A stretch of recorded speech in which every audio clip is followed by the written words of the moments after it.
الحمد لله وكفى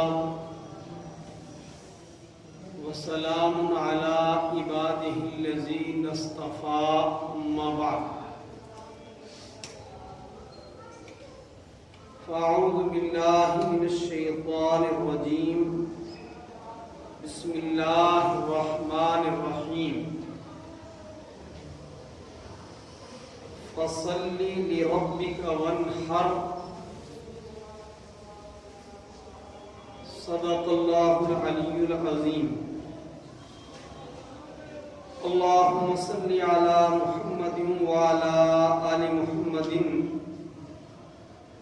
كما صليت على إبراهيم وعلى آل إبراهيم إنك حميد مجيد اللهم بارك على محمد وعلى آل محمد كما باركت على إبراهيم وعلى آل إبراهيم إنك حميد مجيد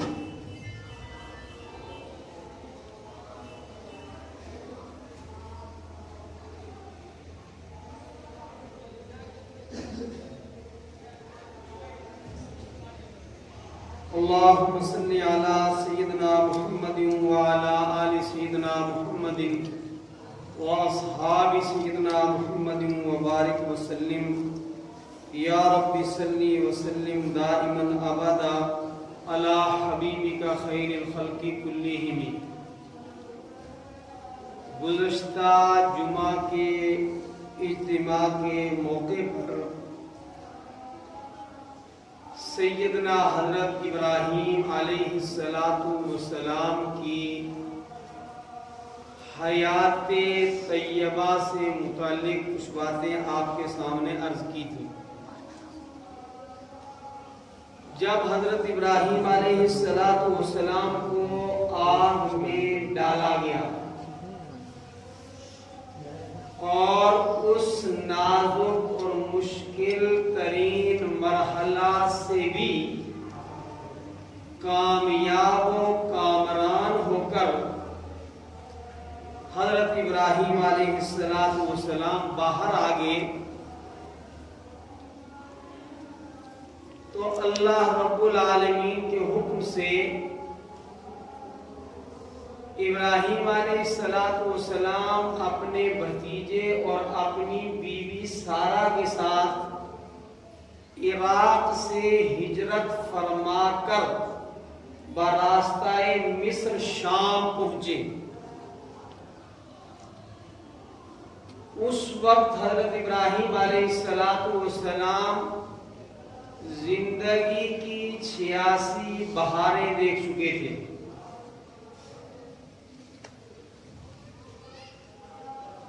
شام پہنچ کر پردیس میں کنبہ برادری سے دور ہونے کا احساس ہوا اور ایک احساس یہ بھی ہوا کہ کاش مجھے اولاد ہوتی.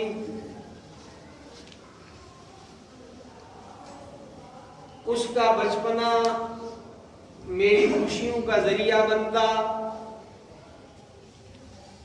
اور میرے بڑھاپے کا وہ سہارا بنتی اور بعد از مرگ میری وارث بنتی. تو ابراہیم علیہ السلام نے اللہ تعالی کے دربار میں دعا فرمائی رب هب لی من الصالحین، اے رب، اے پروردگار، مجھے نیک اولاد عطا فرما. آگے بڑھنے سے پہلے پتہ چلا کہ اپنی ضرورت کے لیے اللہ سے مانگنا چاہیے اور جب بندہ اولاد مانگے تو اللہ تعالیٰ سے اولاد صالح مانگنی چاہیے. مانگنا اللہ ہی سے چاہیے اس لیے کہ اللہ کے علاوہ کوئی اولاد دے سکتا نہیں. یخلق من یشاء یہب لمن یشاء ذکورا و یہب لمن یشاء اناسا، اللہ تبارک و تعالی جسے چاہتے ہیں اسے پیدا فرماتے ہیں، جسے چاہتے ہیں بچے ہی بچے دیتے ہیں، جسے چاہتے ہیں بچیاں ہی بچیاں دیتے ہیں، اور جسے چاہتے ہیں بچے بھی عطا فرماتے ہیں بچیاں بھی عطا فرماتے ہیں، اور جسے وہ چاہتے ہیں من یشاء عقیما، اسے باز رکھتے ہیں، نہ بچے دیتے ہیں نہ بچیاں دیتے ہیں۔ ابراہیم علیہ السلام نے اللہ تبارک و تعالی سے نیک اولاد مانگی۔ حضور اکرم صلی اللہ علیہ وسلم نے جو دعائیں ہمیں سکھائی ہیں ان میں ایک دعا ہے اللہم انی اعوذ بک من ولد ان یکون علی وبالا، اے اللہ میں ایسی اولاد سے تیری پناہ مانگتا ہوں جو اولاد میرے لیے باعث وبال بن جائے۔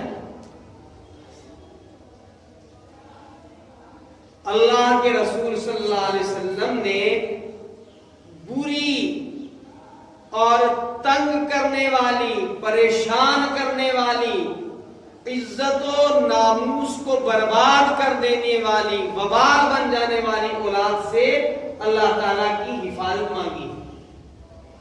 اور انبیاء کا طریقہ قرآن نے ذکر کیا کہ ابراہیم علیہ السلام نے دعا مانگی اولاد کے لیے، خالی اولاد ہی نہیں مانگی بلکہ فرمایا ربا نیک اولاد عطا فرما۔ فَبَشَّرْنَاهُ بِغُلَامٍ حَلِيمٍ، تو نبی نے ہاتھ اٹھائے تھے، اللہ رب العالمین نے قرآن حکیم میں ارشاد فرمایا کہ بندہ جب مجھے پکارتا ہے میں اس کی پکار سنتا ہوں۔ اللہ فرماتے ہیں میں بندے کی شارگ سے بھی زیادہ اس کے قریب ہوں۔ نحن اقرب الیہ من حبل الورید، انسان کے سب سے زیادہ قریب، دوستوں سے بھی زیادہ قریب، اولاد سے بھی زیادہ قریب، ماں باپ سے بھی زیادہ قریب اللہ ہے۔ انسان کے سب سے زیادہ قریب کون ہے؟ اللہ۔ وہ جو ہمارے ہاں کہتے ہیں نا کہ سیڑھی چاہیے اوپر چڑھنے کے لیے، ٹھیک ہے ہم بھی مانتے ہیں کہ اوپر جانا ہے، اوپر جا کر کسی کو ملنا ہے تو سیڑھی چاہیے، لیکن جس کو ملنا ہے وہ ہے ہی تمہارے سب سے زیادہ قریب، تو سیڑھی کی ضرورت ہی کیا ہے؟ ہم مانتے ہیں، ہم آپ کی بات کو نہیں ٹھکراتے کہ چھت کے اوپر آپ نے چڑھنا ہے تو سیڑھی چاہیے، زینہ چاہیے، لیکن اگر اوپر وہ شے ہے ہی آپ کے قریب تو ادھر جا کر کیا ڈھونڈتے ہو؟ نحن اقرب الیہ من حبل الورید۔ اذا سألک عبادی انی فانی قریب اجیب دعوت الداعی اذا دعانی فلیستجیبوا لی، جب میرا بندہ مجھے پکارتا ہے تو میں اس کی پکار کو سنتا ہوں، قبول کرتا ہوں۔ تو ابراہیم علیہ السلام نے ادھر پکارا رب هب لی من الصالحین، ادھر سے جواب آیا فبشرناہ بغلام حلیم۔ ابراہیم جیسی تمہاری دعا ہے، ابراہیم جیسی تمہاری پکار ہے، جیسی تمہاری نیت ہے، جیسا تمہارا گمان ہے، تم نے صالح بچہ مانگا ہے تو ہم تمہیں اسی طرح جواب دیتے ہیں۔ ہم نے ابراہیم کو خوشخبری سنائی، ایک حلیم، بردبار، دانشور، مطیع، فرما بردار، آنکھوں کی ٹھنڈک پہنچانے والے بچے۔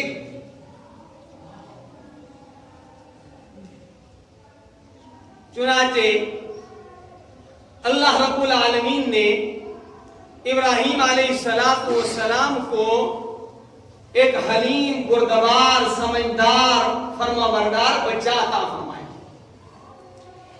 اور اس سے پہلے آپ یہ یاد رکھیں کہ ملک شام ہی سے مصر کا حضرت ابراہیم علیہ السلام کا ایک سفر ہوا تھا حضرت سارہ کے ساتھ، اور مصر کے بدمعاش بادشاہ کو یہ علم ہو گیا تھا کہ ابراہیم علیہ السلام کی زوجہ مطہرہ انتہائی حسین و جمیل ہے، تو اس نے ان پر دست درازی کی کوشش کی، لیکن اللہ نے اسے پکڑ لیا، تو وہ بھی اس پکڑ سے ڈر گیا اور اس نے شہزادی کو بطور خادم حضرت سارہ علیہ السلام کو دے دیا، اور حضرت سارہ نے اپنی اس عطیہ اور ہدیہ کے طور پر ملنے والی شہزادی خادمہ کا اپنے شوہر سے نکاح کروا دیا،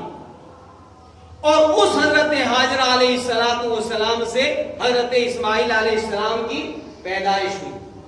تو رب العالمین نے ایک اور مرحلہ آزمائش سے ابراہیم علیہ السلام کو گزارنا چاہا، اور بعض روایات سے پتہ چلتا ہے کہ حضرت سارہ کی بھی مرضی یہی تھی کہ تھوڑا سائیڈ ہو جائے حاجرہ۔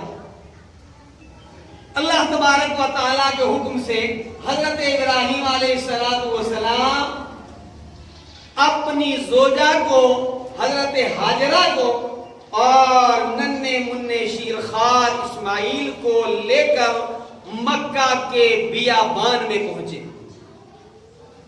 دور دور تک لقو دک صحرا ہے، کوئی آبادی نہیں ہے، کوئی کھانے پینے کی چیز نہیں ہے، اور جب لے کر ابراہیم علیہ السلام ان کو مکہ المکرمہ پہنچے تو اللہ تعالیٰ کا حکم آ گیا کہ آپ ان کو یہیں چھوڑ کر فوراً واپس چلیں گے۔ ابراہیم علیہ السلام نے حکم خداوندی کی تعمیل میں ذرا تاخیر نہیں کی اور واپسی کے لیے روانہ ہو گئے، اور تیز قدموں سے جا رہے تھے۔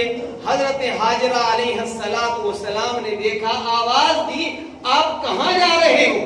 ابراہیم علیہ السلام نے مڑ کر پیچھے نہیں دیکھا، حکم خداوندی۔ آواز پر آواز دینے کے بعد بھی جب ادھر سے کوئی جواب نہیں ملا تو ادھر سے فرمایا کہ اللہ کا حکم ایسا ہی ہے کہ آپ ہمیں یہی چھوڑ کر خود چلے جائیں؟ اس وقت فرمایا ہاں یہی اللہ کا حکم ہے۔ تو حضرت حاجرہ علیہ السلام نے فرمایا کہ پھر اللہ ہمیں ضائع نہیں فرمائیں گے، آپ تشریف لے جائیں۔ بہرحال رفیقہ حیات کی وفائیں اور لخت جگر کی محبت نے اس جگہ پر جہاں سے اب آگے گزر کر ابراہیم علیہ السلام واپس ان کو دیکھنا چاہتے تو بھی یہ نظر نہ آتے، وہاں سے واپس مڑ کر ایک محبت بھری نگاہ سے اپنی رفیقہ حیات اور لخت جگر اسماعیل علیہ السلام کو دیکھا۔ اور آپ ذرا تصور کریں کہ بیابان میں چھوڑ رہے ہیں، آپ بچے کو سعودیہ روانہ کرنے جائیں تو جموں ایئرپورٹ سے اس کو روانہ کرتے ہوئے آپ کے دل پر کیا گزرتی؟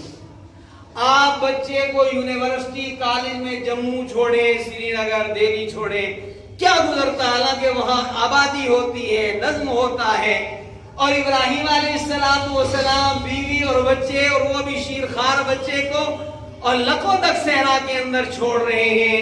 آخر انسان تو تھے، تو وہاں کھڑے ہو کر کعبۃ اللہ والی جگہ، اس وقت تو کعبۃ اللہ کی تعمیر نہیں تھی، ایک ابری ہوئی جگہ تھی، اور محبت بھری نگاہوں کے ساتھ بیوی اور بچے کو دیکھا اور بارگاہ ربانی میں ہاتھ اٹھائے۔ ہمارے بزرگوں کا طریقہ ہے، صحیح طریقہ ہے کہ ہمارا سب سے بڑا اسلحہ وہ دعائیں ہیں۔ پہلے لوگ اپنے چھوٹوں کو روانہ کرتے ہوئے انہیں دعا دیتے تھے، بڑے بھی ان کے لیے دعائیں فرماتے تھے، یہاں تک کہ امام الانبیاء خاتم النبیین سیدنا حضرت محمد الرسول اللہ صلی اللہ علیہ وسلم بھی اپنے صحابی کو روانہ کرتے ہوئے ایک موقع موقع پر فرماتے ہیں کہ دعا میں نہیں بھولنا۔ تو ابراہیم علیہ السلام نے اس مرحلے پر جو دعا کی، ہم نے جب یہاں مدرسہ شروع کیا تو مدرسے کا پہلا جلسہ تھا، ادھر کوئی آبادی نہیں ہوتی تھی، یہاں شیڈ ہوتا تھا۔ حضرت مولانا غلام قادر صاحب اللہ نے بہت خوش رکھے، تو ان کی تقریر ہوئی اور تقریر میں یہی آیت انہوں نے پڑھی تھی اور اسی آیت کے ساتھ مجھے دعائیں دی تھی انہوں نے۔ بہرحال ابراہیم علیہ السلام نے اللہ کی بارگاہ میں ہاتھ اٹھائے اور دعا کی، ربنا انی اسکنت من ذریتی بواد غیر ذی زرع عند بیتک المحرم ربنا لیقیموا الصلاة فاجعل افئدة من الناس تہوی الیہم وارزقهم من الثمرات لعلهم یشکرون۔ ربنا، اے ہمارے پروردگار، انی اسکنت من ذریتی، میں اپنا اثاثہ قلب و جگر اس وادی غیر ذی زرع کے اندر چھوڑ کر جا رہا ہوں، عند بیتک المحرم، تیرے مقدس گھر کے پاس چھوڑ کر جا رہا ہوں۔ اور کیوں چھوڑ کر کے جا رہا ہوں؟ لیقیموا الصلاۃ، تاکہ یہ نمازیں قائم کریں۔ اس تصور کے ساتھ دعا مانگا کرو، رب اجعلنی مقیم الصلاۃ ومن ذریتی۔ عمر گزر جاتی ہے، ہم کیا پڑھ رہے ہیں نماز میں یہ پتہ نہیں، اللہ کی توفیق سے آپ نے نماز پڑھی اور اب آخر میں یہ دعا کیجئے کہ رب العالمین تیرے دربار میں سجدوں سے میری جبین کو محروم نہ فرمائیے۔ اللہ توفیق نہ دے تو یہ جبین دربار ربانی میں جھک نہیں سکتی، اور جو اللہ کے در پر نہ جھکے وہ اغیار کے در پر جھکتا ہے۔ وہ ایک سجدہ جسے تو گراں سمجھتا ہے 1000 سجدوں سے نجات دینے والا ہے۔ تو نماز پڑھ کر دعا کیا کرو اس سوچ کے ساتھ، اس ترجمے کو ذہن میں رکھ کر، رب اجعلنی مقیم الصلاۃ، اے اللہ مجھے عمر بھر اسی طرح سجدوں کی توفیق عطا فرمائیے، اور میں دنیا سے چلا جاؤں تو ایسا نہ ہو کہ بڑے میاں تو تہجد پڑھتے تھے اور وہ چلے گئے دنیا سے تو بیٹے 8 بجے اٹھتے ہیں۔ اے اللہ مجھے بھی نمازی بنا، میری ذریت کو بھی نمازی بنا، میری اولاد کو بھی نمازی بنا۔ تو ابراہیم علیہ السلام نے دربار ربانی میں دعا کی، ربنا انی اسکنت من ذریتی بواد غیر ذی زرع عند بیتک المحرم، او پروردگار عالم میں اپنا سرمایہ قلب و جگر اس ویرانے میں تیرے پاکیزہ قابل احترام گھر کے پاس چھوڑ کر کے جا رہا ہوں۔ اے پروردگار، یہ نمازیں قائم کریں، یہ تجھے سجدہ کرتے رہیں اور لوگوں کے دل ان کی طرف مائل کر دیجیے۔ وہ دعا تھی ابراہیم علیہ السلام کی جو آج تک اپنے اثرات دکھا رہی ہیں، اور یہ بھی دعا کی کہ رب العالمین وارزقہم من الثمرات، انہیں پھلوں کا رزق عطا فرمائی۔ چنانچہ آپ کسی موسم میں چلے جائیں حرمین شریفیں، آپ کو دنیا بھر کے تازے پھل آپ کو وہاں ملیں گے۔ یہ ابراہیم علیہ السلام کی اس دعا کا نتیجہ ہے۔ اور فرمایا کہ اللہ جب لوگوں کے دل ان کی طرف آپ مائل کر دیں گے، یہ تیرے دربار میں سجدے کرتے رہیں گے، آپ کھانے پینے کے لیے انہیں رزق عطا فرمائیں گے، تو اللہ یہ تیرے شکر گزار بندے بنیں گے۔ ابراہیم علیہ السلام چلے گئے، پھر اسی آتے جاتے رہتے تھے مکہ مکرمہ، تو قرآن حکیم میں ہے فَلَمَّا بَلَغَ مَعَهُ السَّعْيَ قَالَ يَا بُنَيَّ إِنِّي أَرَىٰ فِي الْمَنَامِ أَنِّي أَذْبَحُكَ فَانظُرْ مَاذَا تَرَىٰ۔ جب اسماعیل علیہ السلام والد گرامی قدر کے ساتھ چلنے پھرنے کے لائق ہو گئے، تو خواب کے اندر ابراہیم علیہ السلام نے مسلسل 3 دن دیکھا کہ میں اسماعیل کو ذبح کر رہا ہوں۔ تو بیدار ہو کر اسماعیل علیہ السلام کے سامنے تذکرہ کیا کہ بیٹا میں نے خواب میں تجھے دیکھا ہے کہ میں ذبح کر رہا ہوں، اور نبی کا خواب وحی ہوا کرتا ہے، آپ کا کیا ارادہ ہے؟ تو اسماعیل علیہ السلام نے بھی فرمایا یا ابت افعل ما تؤمر ستجدنی انشاء اللہ من الصابرین۔ ابا جان آپ کو جو رب کا حکم ہوا آپ وہ کر گزریے، انشاءاللہ آپ مجھے صبر کرنے والوں میں سے پائیں گے۔ اب ابراہیم علیہ السلام بیٹے کو ذبح کرنے کے لیے تیار ہو گئے، اور بیٹا ذبح ہونے کے لیے تیار ہو گیا۔ واہ باپ کی عظمتیں بھی قابل رشک، بیٹے کی عظمتیں بھی قابل رشک۔ چنانچہ حضرت ابراہیم علیہ السلام نے اپنے بیٹے کو تیار کیا، اور مینا کی طرف جہاں آج لوگ قربانی کرتے ہیں لے کر روانہ ہوئے، تو پہلے شیطان ابراہیم علیہ السلام کے پاس آیا اور ابراہیم علیہ السلام کو اس محمود اس مقدس عمل سے روکنے کی کوشش کی، لیکن ناکام ہو گیا۔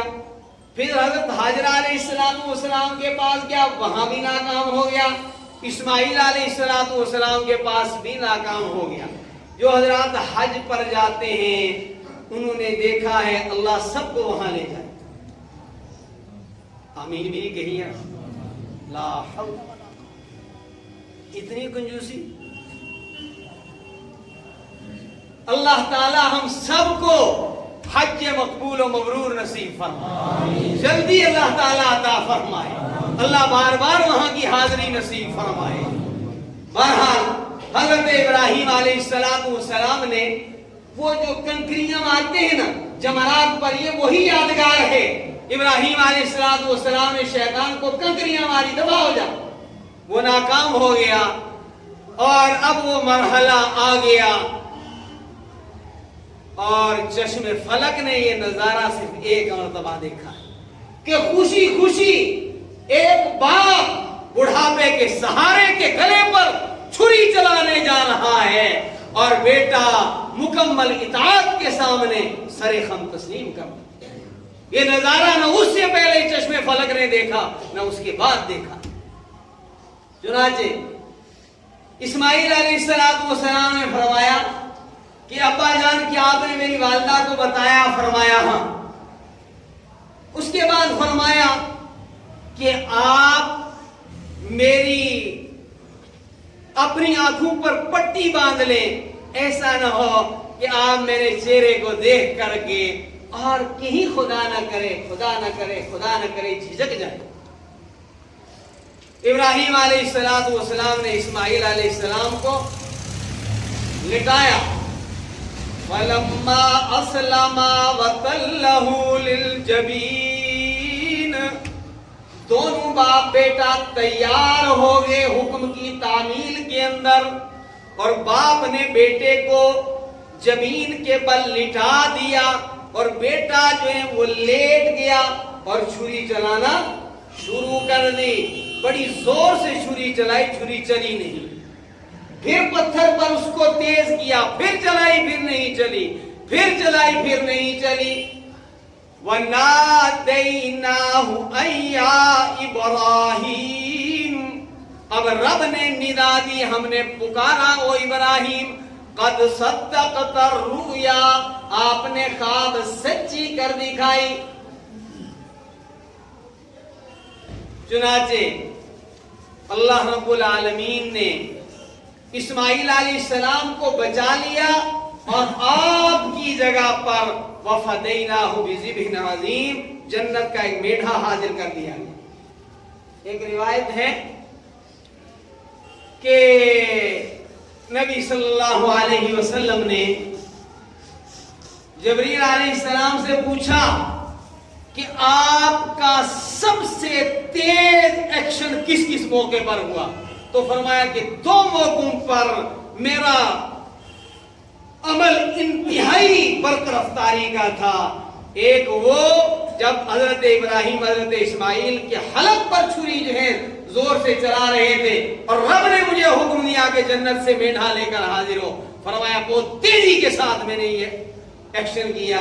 اور دوسرے فرمایا کہ طائف میں امام الانبیاء سیدنا محمد عربی صلی اللہ علیہ وسلم پر جب دشمنوں نے پتھر برسائے تو بے تیزی کے ساتھ میں حاضر ہوا کہ کہیں نبی صلی اللہ علیہ وسلم کا خون اطہر زمین پر نہ گر جائے اور قافلہ انسانیت برباد نہ ہو۔ حضرت اسماعیل علیہ السلام اور حضرت ابراہیم علیہ السلام جب اس مرحلے سے گزرے اور رب العالمین نے فرمایا کہ ہم نے آپ کی یہ یادگار رہتی دنیا تک کے لیے چھوڑ دی، اور فرمایا کہ ہم محسنین کو نیکوکاروں کی یوں ہی یادگاریں باقی رکھتے ہیں، ان کو یوں ہی بدلہ دیا کرتے ہیں۔ حضرات، صحابہ کرام رضوان اللہ تعالی علیہم اجمعین نے رسول اکرم صلی اللہ علیہ وسلم سے پوچھا، قالوا ما هذه الاضاحی یا رسول اللہ، اے اللہ کے رسول صلی اللہ علیہ وسلم یہ قربانیاں کیا ہیں؟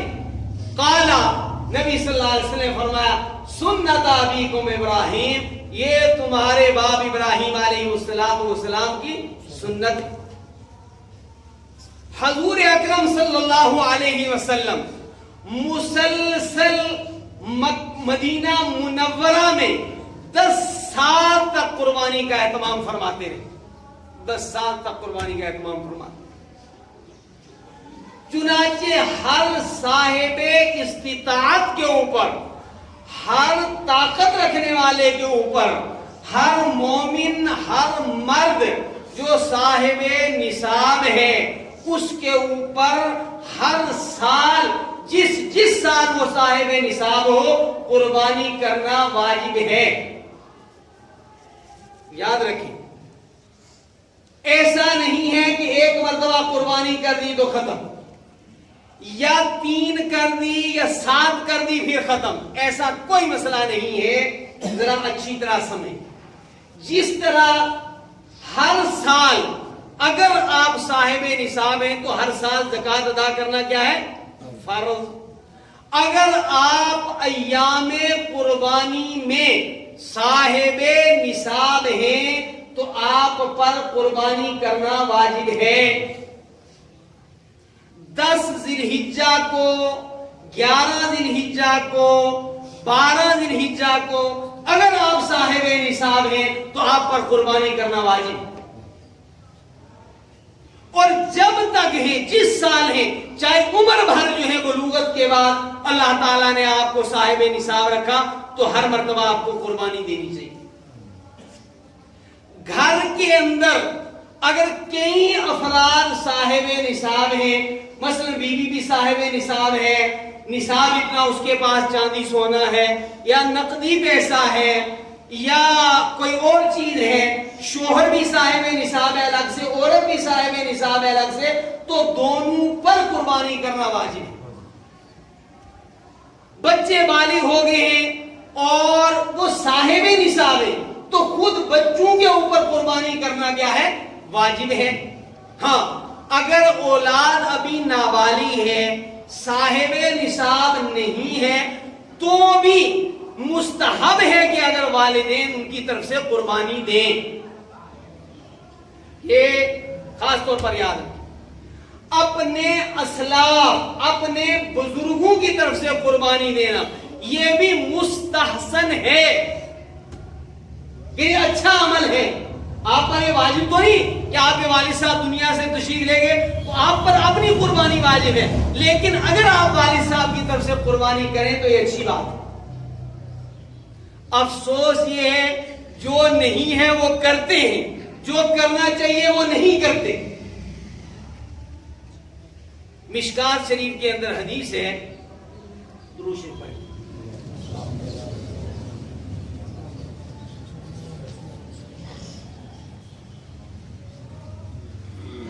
مشکات شریف کے اندر حدیث ہے، حضرت علی رضی اللہ تعالیٰ عنہ سے روایت ہے کہ رسول اکرم صلی اللہ علیہ وسلم نے مجھے وصیت کی کہ میری طرف سے تم قربانی کرتے رہنا۔ خود رسول اکرم صلی اللہ علیہ وسلم کا عمل یہ تھا کہ آپ صلی اللہ علیہ وسلم کے متعلق ہے ثم قال، پھر نبی صلی اللہ علیہ وسلم نے فرمایا بسم اللہ، اللہ کے نام کے ساتھ، اللہم تقبل من محمد وآل محمد ومن امت محمد صلی اللہ علیہ وسلم ثم ضحى به۔ آپ صلی اللہ علیہ وسلم اپنی امت کی طرف سے قربانی فرماتے تھے۔ رسول اکرم صلی اللہ علیہ وسلم کے مستقل ذرائع آمدن تو نہیں تھے، آپ یہ جانتے ہیں، یہ بات یاد رکھیں۔ ایسا نہیں کہ ہمارے نبی صلی اللہ علیہ وسلم مالدار نہیں، ارے نبی صلی اللہ علیہ وسلم کے صدقے میں ہمیں مال اللہ تعالیٰ نے عطا فرمایا، ہاں نبی صلی اللہ علیہ وسلم مال کو پسند نہیں فرمایا۔ آپ صلی اللہ علیہ وسلم کا یہ حال تھا کہ ایک دن نماز مغرب کے لیے اقامت ہو گئی، حضور اکرم صلی اللہ علیہ وسلم مصلی پر کھڑے تھے، آپ صلی اللہ علیہ وسلم مصلی سے واپس حجرائے مقدسہ منورہ مطہرہ مبارکہ میں تشریف لے گئے، پھر آ کر کے نماز پڑھائی۔ صحابہ نے پوچھا یا رسول اللہ صلی اللہ علیہ وسلم یہ خلاف معمول آپ نے کیا فرمایا، مصلی سے آپ واپس تشریف لے گئے؟ فرمایا مجھے ذہن میں آیا کہ گھر کے اندر میرے تکیے کے نیچے کچھ رقم پڑی ہے، نبی کو زیب نہیں دیتا، اس پر رات گزرے اور دنیا اس کے گھر میں ہو، میں نے کہا پہلے وہ صدقہ کر دوں پھر تمہیں نماز پڑھوں۔ تو نبی صلی اللہ علیہ وسلم نے مال کی کثرت کو اپنے لیے پسند نہیں فرمایا، اور ایسا بھی نہیں کہ آپ کو کوئی مال سے نفرت تھی، ایسا بھی نہیں۔ لوگ صحیح سنتے نہیں اور صحیح سمجھتے نہیں۔ مال اچھی چیز ہے، قرآن نے اس کی تعریف کی ہے، اگر حلال طریقے سے کمایا جائے اور صحیح جگہ پر لگایا جائے تو پھر مال بہت اچھی چیز ہے۔ ہمارے نبی صلی اللہ علیہ وسلم نے دنیا میں مال نہیں سمیٹا۔ سنو سنو سنو، واہ واہ، کتنا محبوب، کتنا مطلوب اور کتنا محمود عمل ہے قربانی، کہ رسول اکرم صلی اللہ علیہ وسلم نے حجۃ الوداع کے موقع پر پتہ ہے کتنی قربانیاں کی؟ 100 اونٹ نبی صلی اللہ علیہ وسلم نے قربانی دیے۔ مسند امام احمد بن حنبل کی روایت ہے، نہر رسول اللہ صلی اللہ علیہ وسلم فی الحج 100 بدنۃ، نبی صلی اللہ علیہ وسلم نے حج کے موقع پر 100 اونٹ قربانی دیے، اور 60 جانور 60 اونٹ تو نبی صلی اللہ علیہ وسلم نے اپنے دستے مبارک سے ذبح کیے، پھر حضرت علی رضی اللہ تعالیٰ عنہ کو چھری دی۔ اب یہ مستقل موضوع ہے، اس کے لیے وقت نہیں۔ جو یہ کہتے ہیں نا کہ جناب جیو مارنا جو ہے وہ غلط ہے، تو سائنس مستقل اس پر ریسرچ کر چکی ہے۔ آپ کے ملک کے ایک بڑے سائنسدان، آپ کے ملک کے ایک بڑے سائنسدان کی ریسرچ اس پر آ چکی ہے کہ زندگی تو سبزیوں کے اندر بھی ہے، وہ تو تم صبح شام جو ہے وہ بڑے شوق سے کھاتے ہو۔ تمام مذاہب کے اندر قربانی رہی ہے، ہندو مذہب کی مشہور ویداس، یجر وید، اتھر وید وغیرہ وغیرہ، ان کے اندر اس کثرت کے ساتھ جانور کی قربانی کا ذکر ہے کہ شاید اتنا یہاں نہ ہو. یہودیوں کے اندر ہے, عیسائیوں کے اندر ہے, ہر دور کے اندر رہا ہے. یہ یوں ہی بعض نااہل, ناقص الفہام, کم علم دانشور لوگوں کو گمراہ کرنے کے لیے یہ نعرے لگاتے ہیں. بہرحال یہ ایک مستقل موضوع ہے.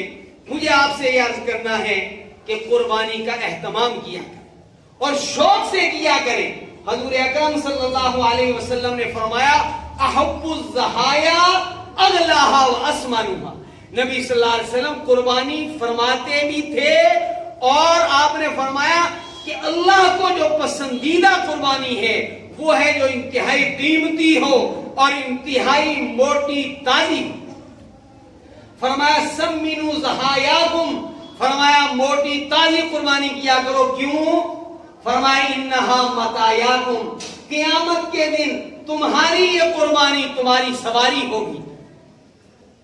یہاں تو سب تبصرے کرتے, کوئی نہ اچھی سواری کی ضرورت ہے, قرض بھی لے لو, لون پر لے لو, کہ ضرورت ہے سواری. تو وہاں جو ہے جب ضرورت پڑے گی تو یہ ہم کہتے ہیں کہ عقیدہ آخرت کی کمزوری جو ہمارے اندر ہے وہ اعمال کے اوپر ہمیں کھڑا نہیں ہونے دیتی. کوئی اس کو برا نہیں کہتا کہ آپ پیسے جمع کر کے جو ہے وہ جو ہے سواری بہترین خریدیں. میں بار بار سمجھا چکا ہوں, سمجھو سمجھو سمجھو, اللہ کے لیے سمجھو.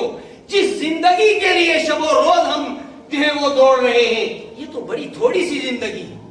اس کے مسائل بہت مختصر ہیں, یہ بقدر مقدر ہے, لیکن اس کے بعد زندگی کا جو سیکنڈ فیس ہے, جو دوسرا مرحلہ ہے, وہ مقدر پر نہیں, وہ اعمال کے اوپر ہے. وہاں بھی تمہیں سواری کی ضرورت پڑے گی اور وہاں کی سواری کے لیے آج انتظام کرنا.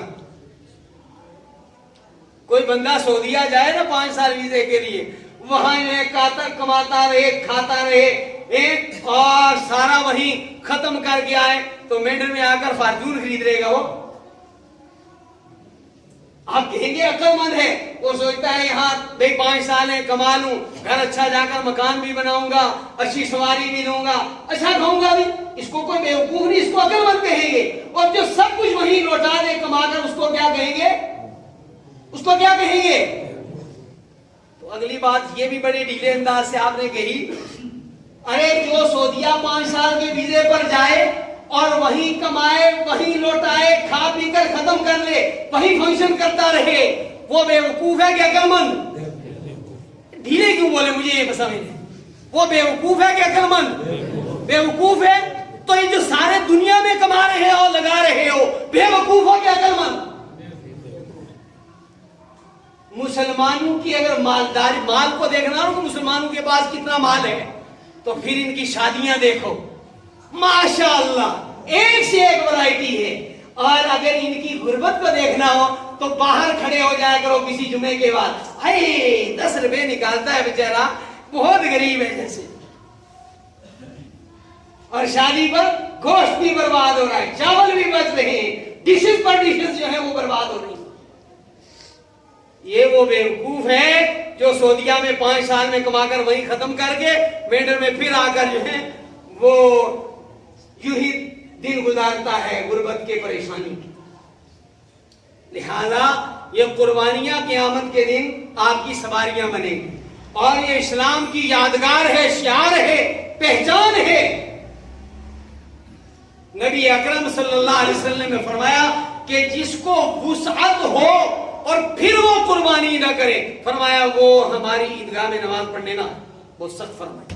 لہذا قربانی کرنے کا اہتمام کریں, اپنی طرف سے کریں.